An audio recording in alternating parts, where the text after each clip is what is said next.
और एक बात मैं आपके चैनल पर आज कह दे रहा हूँ, एक बड़ी बात जो आज तक मैंने नहीं बोली, जो मैं दुमका में बोलने वाला था, कि इनके पूरे खानदान के 80 प्रॉपर्टी के ऊपर सीबीआई ने केस रजिस्टर कर लिया है और सीबीआई जांच चल रही है।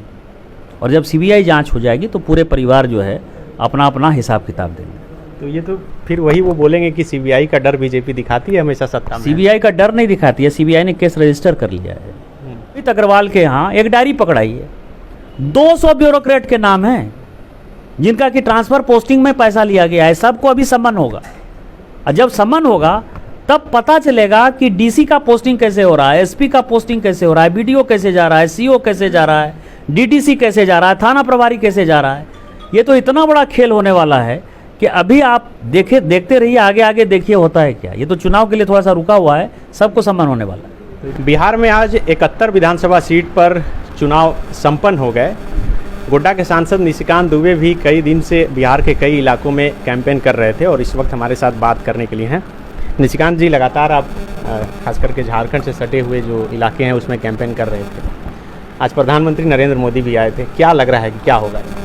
सरकार बन रही है, मतलब एनडीए की अच्छे मार्जिन से सरकार बन रही है और नीतीश कुमार जी जो है दोबारा मुख्यमंत्री बन रहे हैं। लेकिन जिस तरह से तेजस्वी यादव ने 10 लाख नौकरी का वादा किया, उसके बाद युवाओं में एक गजब का उत्साह दिख रहा है और तेजस्वी की सभाओं में जिस तरह से भीड़ जुट रही है, तो लोग कह रहे हैं कि लोग बदलाव चाहते हैं। 15 साल नीतीश को मौका दिए, खास करके नीतीश कुमार से लोग ज़्यादा संतुष्ट नहीं है और बहुत गुस्सा है लोगों को। मनोज तिवारी जी के लिए भी भीड़ उतनी ही आ रही है, रवि किशन के लिए भी उतनी ही भीड़ आ रही है, सनी देओल जी आ जाएंगे तो उनके लिए भी उतनी भीड़ रहेगी। और प्रधानमंत्री जी अब आते हैं तो सबों का रिकॉर्ड जो है वो तोड़ देते हैं। तो आप क्या कहेंगे कि प्रधानमंत्री के सभा में जो लोग आ रहे हैं वोट डालने नहीं आ रहे हैं, मनोज तिवारी जी के सभा में जो आ रहे हैं वो वोट नहीं डालेंगे। उनकी जो मीटिंग हो रही है, मैं सभा पे नहीं जाता, लेकिन जैसे मान लीजिए मैं आपको भागलपुर की बात करता हूँ कि कहलगांव में उनकी मीटिंग, कहलगांव की मीटिंग सनौला के उस इलाके में हुई जहाँ की केवल मुस्लिम आबादी है और थोड़ा बहुत जो है चारों तरफ यादव आबादी है। तो मुस्लिम तो निश्चित तौर पर लगता है ना कि भारतीय जनता पार्टी से थोड़ा सा वो दूरी अपने को बनाए रखता है, वो वोट नहीं करता है। तो उन्होंने अपने मीटिंग के जो प्लेस हैं उसी तरह के प्लेस को बना रखा है। आप एक मीटिंग का जगह बता दीजिए जहाँ की सभी जातियाँ हैं और सभी धर्म के लोग रहते हैं और वहाँ तेजस्वी यादव की मीटिंग हुई। आप भागलपुर शहर में बता दीजिए कि तेजस्वी यादव की मीटिंग हुई, बड़ी एकदम अथाह जो है लोग उनको सुनने के लिए आए थे। आप सुल्तानगंज में बता दीजिए कि वहाँ तेजस्वी यादव की जो है कटारा, खानपुर, रसीदपुर, कररिया के आसपास मीटिंग हुई और उसको सुनने अथाह आए थे। ऐसा नहीं है, ये कहीं की एक मीटिंग को लेकर जो है हंगामा करने से कुछ नहीं होता है। मैं इतना आपको कह सकता हूँ कि नीतीश कुमार जी दोबारा अच्छे मार्जिन से मुख्यमंत्री बनेंगे और भारतीय जनता पार्टी के साथ एनडीए सरकार बनाएगी। अच्छा, आप झारखंड पर आते हैं। अभी झारखंड के 2 सीट पर उपचुनाव होने हैं, दुमका और बेरमो। संथाल प्रोग्राम को लेकर पिछले दिनों यदि बात करें तो झारखंड मुक्ति मोर्चा और निशिकांत दुबे पर लगातार ट्विटर वार चल रहा था, कई निशाने साध रहे थे। अब आप जा भी रहे हैं दुमका, तो क्या लगता है कि दुमका में इस बार क्या होगा? दुमका में हार रहे हैं बुरी तरीके से। दुमका में जाऊं न जाऊं, दुमका ऐसे ही भारतीय जनता पार्टी के कार्यकर्ता ही वहां चुनाव जीत जाएंगे। बेरमो में भी यही हाल है और अभी आने वाला चुनाव मधुपुर है, वो भी हम जीत जाएंगे।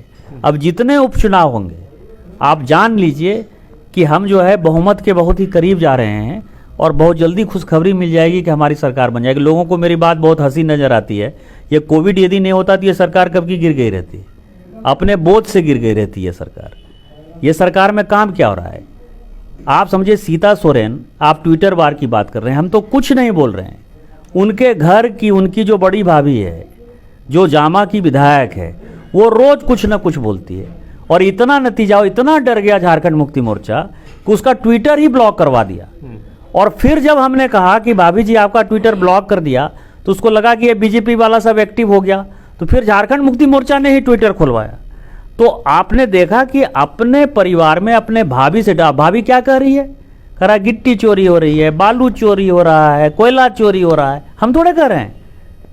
तो या तो सीता सोरेन यदि गलत बोल रही हैं और यदि हेमंत सोरेन जी में बहुत हिम्मत हैसियत है तो सबसे पहले तो उनकी विधायिका हैं वो अपनी भाभी जी, तो भाभी जी को पार्टी से निकालें। और यदि भाभी जी सही बोल रही हैं तो जो गिट्टी चोर है, बालू चोर है, कोयला चोर है, उसको रोकें। तो केवल ये चोर खसोट लूट, अभी जो रेड हुआ है, मैं आपको बताऊं, एक व्यापारी अमित अग्रवाल, जिसके लिए कि लड़ाई बहुत ज़्यादा आगे बढ़ी है, अमित अग्रवाल के यहाँ एक डायरी पकड़ाई है, 200 ब्यूरोक्रेट के नाम हैं जिनका कि ट्रांसफ़र पोस्टिंग में पैसा लिया गया है। सबको अभी सम्मन होगा, और जब सम्मन होगा तब पता चलेगा कि डीसी का पोस्टिंग कैसे हो रहा है, एसपी का पोस्टिंग कैसे हो रहा है, बीडीओ कैसे जा रहा है, सीओ कैसे जा रहा है, डीटीसी कैसे जा रहा है, थाना प्रभारी कैसे जा रहा है। ये तो इतना बड़ा खेल होने वाला है कि अभी आप देखते रहिए, आगे आगे देखिए होता है क्या। ये तो चुनाव के लिए थोड़ा सा रुका हुआ है, सबको सम्मान होने वाला है। तो इधर हाल के दिनों में आप थोड़े शांत भी हुए, अब लग रहा है कि दुमका उपचुनाव में जब जा रहे हैं तो और थोड़ा अब ये सिलसिला फिर आगे बढ़े। नहीं, शांत नहीं हुए, हम प्रमाण के खोज में थे। अब 200 ब्यूरोक्रेट के प्रमाण मिल गए हैं, पूरी डायरी मिल गई है, तो अब हमारे पास जो है अच्छा खासा मसाला है। तो मसाला है तो अच्छा है। अब जैसे एसपीटी एक्ट की बात कर रहे हैं, अब तो हम सबसे पहले आज दुमका जाके उनका घर ढूंढने वाले हैं कि ये ज़मीन किसका है। हम ज़मीन तो पहले खोजेंगे, आज हम ज्ञापन देंगे डीसी को, कहेंगे कि ये ज़मीन जो है पहले खोज के बता दीजिए कि ये शिबू सोरेन जी और हेमंत सोरेन जी दुमका के जिस मकान में रहते हैं उसकी रजिस्ट्री है या नहीं है, कि उन्होंने ज़बरदस्ती कब्जा कर लिया है। तो जो आदिवासियों का ज़मीन खुद ही कब्जा कर रहा हो उसके बारे में आप क्या बात कर सकते हैं। तो मैं आपको कह रहा हूँ कि सब चीज़ें जो है सामने आ जाएंगी। और एक बात मैं आपके चैनल पर आज कह दे रहा हूँ, एक बड़ी बात जो आज तक मैंने नहीं बोली, जो मैं दुमका में बोलने वाला था, कि इनके पूरे खानदान के 80 प्रॉपर्टी के ऊपर सीबीआई ने केस रजिस्टर कर लिया है और सीबीआई जांच चल रही है। और जब सीबीआई जांच हो जाएगी तो पूरे परिवार जो है अपना अपना हिसाब किताब देंगे। तो ये तो फिर वही वो बोलेंगे कि सीबीआई का डर बीजेपी दिखाती है हमेशा सत्ता में। सीबीआई का डर नहीं दिखाती है, सीबीआई ने केस रजिस्टर कर लिया है। इनकम टैक्स का डर नहीं दिखाते हैं हम, इनकम टैक्स का रेड हो चुका है। निशिकांत दुबे जब कुछ बोलता है तो वो डर नहीं दिखाता, वो करता है। सीबीआई का केस रजिस्टर हो गया तब मैं बोल रहा हूँ, इनकम टैक्स का रेट जब हो गया तब मैं बता रहा हूँ। इसलिए जो लोग जेन्युइन काम नहीं कर रहे हैं उनके लिए एक बहुत ही अलार्मिंग चीज़ है, और ये सरकार अपने बोझ से अपने आप इसी कारण से गिर जाएगी। दुमका में इसके अलावा कोई मुद्दा होगा? क्या लगता है कि जिस तरह से कई लोग वंशवाद की बात करते हैं कि फिर से अपने भाई को टिकट दे दिए, कई और कैंडिडेट थे, लुइस मरांडी को इसका फायदा होगा? लुइस मरांडी को तो हेमंत सोरेन जी से ही फायदा हो रहा है ना। हेमंत सोरेन जी खुद चाहते हैं बसंत सोरेन चुनाव हार जाए, उनके घर में ही लड़ाई चल रही है। लेकिन वो तो कैंपेनिंग कर रहे हैं लगातार। कैंपेनिंग तो बहुत आदमी करते हैं, कैंपेनिंग तो भीतरघात भी होता है, घर में बैठ कर कैसे हराया जाता है, उसी चक्कर में है मुख्यमंत्री वहाँ बैठे हुए।